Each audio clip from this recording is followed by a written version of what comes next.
அஸ்ஸலாமு அலைக்கும் வரஹ்மத்துல்லாஹி வபரகாத்துஹு. அல்ஹம்துலில்லாஹ். நாம் கல்பை பற்றி, உள்ளத்தை பற்றி பார்த்து கொண்டிருக்கின்றோம். அப்ப அல்லாஹ் குர்ஆனிலே கூறி காட்டுவான், எந்த கல்பு சுவனம் செல்லும் சொல்லும் பொழுது, யௌம லா யன்ஃபஉ மாலுன் வலா பனூன, அனை மறுமையில் நாம் சம்பாதித்த செல்வமோ, நாம் பெற்றெடுத்த குழந்தைகளோ பயன் தர மாட்டார்கள். இல்லா மன் அதல்லாஹ பி கல்பின் சலீம், அல்லாஹ் யாருக்கு அந்த சுத்தமான உள்ளத்தை கொடுத்தானோ அவரை தவிர. சுத்தமான உள்ளம், கல்பின் சலீம் என்று சொன்னால் இமாம்கள் கூறுவார்கள், எந்த உள்ளத்தில் ஈமான் நிறைந்திருக்கின்றதோ, எந்த உள்ளத்தில் இஹ்லாஸ் நிறைந்திருக்கின்றதோ அந்த உள்ளத்தை கொண்டவர்கள் தான் நாளை மறுமை அந்த உள்ளம்தான் பயனளிக்கும் என்பதை அல்லாஹ் குர்ஆனிலே கூறி காட்டுகின்றான். அது மட்டுமல்ல, நம் உள்ளத்தில் ஈமான் எங்க இருக்கு? ஈமானும் உள்ளத்தில் தான் நிகழ்கின்றது. அல்லாஹ் குர்ஆனிலே கூறி காட்டுறான் பாருங்க. உலாயிக்க கத்தப ஃபீ குலூபிஹிமுல் ஈமான், அல்லாஹ் உள்ளத்திலே ஈமான் எழுதி வைத்து விட்டான்.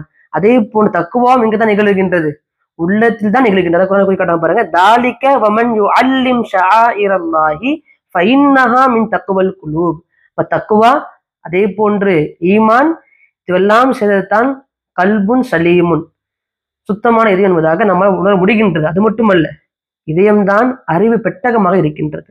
அல்லாஹ் குர்ஆனிலே குறிக்காட்டுகின்றான், ஃபஇன்னஹா லா தஅம அப்சாரு வலாக்கின் தஅமல் குலூபு அல்லதி ஃபி சுதூரி.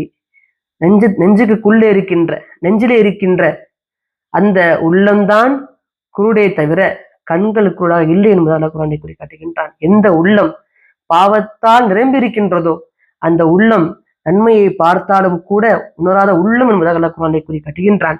அது மட்டுமல்ல, எந்த உள்ளம் பாவம் செய்கின்றதோ, பாவம் நிறைந்திருக்கின்றதோ அந்த உள்ளம் அஃபலா யததப்பரூனல் குர்ஆன அம் அலா குலூபின் அஃகாலுஹா, எந்த உள்ளம் பாவத்தால் நிரம்பிப்பட்டிருக்கின்றதோ அந்த உள்ளம் அல்லாஹ்வுடைய அத்தாட்சியை பார்த்தாலும் கூட, குர்ஆனை பார்த்தாலும் கூட அது சிந்திக்காது. அந்த உள்ளம் பூட்டப்பட்ட உள்ளம் அல்லாஹ் குர்ஆனிலே கூறி காட்டுகின்றான். அப்ப இந்த உள்ளத்தை நாம் கலைக்க வேண்டும் என்று சொன்னால் நாம் நஃப்ஸை அறிய வேண்டும். நஃப்ஸை அறிந்தால்தான் உள்ளத்தை நாம் தூய்மைப்படுத்த முடியும். இப்ப நஃப்ஸை பற்றி குர்ஆனிலே கூறுகின்ற பொழுது, வஅம்மா மன் காஃப மகாம ரப்பிஹி வநஹன் நஃப்ஸ அனில் ஹவா, யார் அல்லாஹ்வுக்கு பயந்து மன இச்சையை விட்டு நஃப்ஸை பாதுகாத்துக் கொள்றாங்க, தவிர்த்து கொள்கிறார்களோ, ஃபஇன்னல் ஜன்னத ஹியல் மஅவா, அவருக்கு தங்குமிடமாக சுவனம் இருக்கு என்று அல்லாஹ் குர்ஆனிலே கூறி காட்டுகின்றான். அப்ப நஃப்ஸ் என்பது மன இச்சையை தவிர்த்து வாழ வேண்டும். ரசூலுல்லாஹி ஸல்லல்லாஹு அலைஹி வஸல்லம் இவ்வாறு கூறுவார்கள், ஒரு போர்க்களத்தை முடித்து விட்டு சஹாபாக்கள் வருவாங்க, வந்து கொண்டிருக்கின்ற போது நபி சொன்னார்களாம், மர்ஹபன் பிக்கும் கதிம்தும் மினல் ஜிஹாதில் அஸ்கரி இல்ல ஜிஹாதில் அக்பர். சஹாபாக்களை வரவழைத்து விட்டு நபி சொன்ன வார்த்தை, நீங்கள் சிறிய போரை முடித்து விட்டு பெரிய போருக்கு போறீங்கன்னு சொன்னாங்கன்னா ஸல்லல்லாஹு அலைஹி வஸல்லம். அப்ப நபியின் தோழர்கள் கேட்டாங்க, யா ரசூலல்லாஹ் மல் ஜிஹாதுல் அக்பர், பெரிய போராட நினைக்கின்ற பொழுது நபி சொன்ன வார்த்தை ஜிஹாதுன் நஃப்ஸ், தன் நஃப்ஸோடு போராடுவதுதான் மிகப்பெரிய போர் என்பதாக ரசூலுல்லாஹி ஸல்லல்லாஹு அலைஹி வஸல்லம் சொல்லி காமிச்சார்கள். அது மட்டுமல்ல, ரசூலுல்லாஹி ஸல்லல்லாஹு அலைஹி இவ்வாறு கூறுவார்கள், உங்களுக்கு இருக்கின்ற மிகப்பெரிய எதிரி யார் என்று சொன்னால் உங்க நஃப்ஸ் என்பதாக குறி காட்டுவார்கள். நஃப்ஸ் எப்படி போராடுவது, நஃப்ஸ் எப்படி வீழ்த்த முடியும் என்று பார்த்தால், யஹ்யா இப்னு முஆத் ரஹிமஹுல்லாஹ் கூறுவார்கள், ஜாஹித் நஃப்ஸக பி ஸைஃபில் ரியாலா, ரியாலா சொல்லப்படக்கூடிய ஒரு வாளை கொண்டு நஃப்ஸோடு நீங்க போராடுங்கள், போர் செய்யுங்கள்.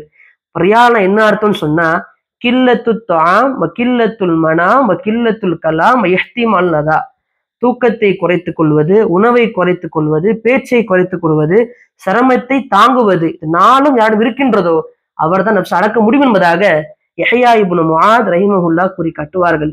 இமாமுனா ஷாஃபிஈ ரஹிமஹுல்லாஹ் இவ்வாறு கூறுவார்கள், இன்னி புலித்து பி அர்பஇன் யர்மினனி பி சிஹாமி கௌசின் மாலஹா தஃப்திரு இப்லீசு வ துன்யா வ நஃப்ஸி வல் ஹவா யா ரப்பி அன்த அலா ஹலாஸில் கதீர். அதாவது, இறைவா, நான் 4 விதமான அம்புகளை கொண்டு ஏவப்பட்டு கொண்டிருக்கின்றேன். இதை நோக்கி 4 அம்பு வந்துட்டே இருக்கு, பிரேக்கே இல்லாம.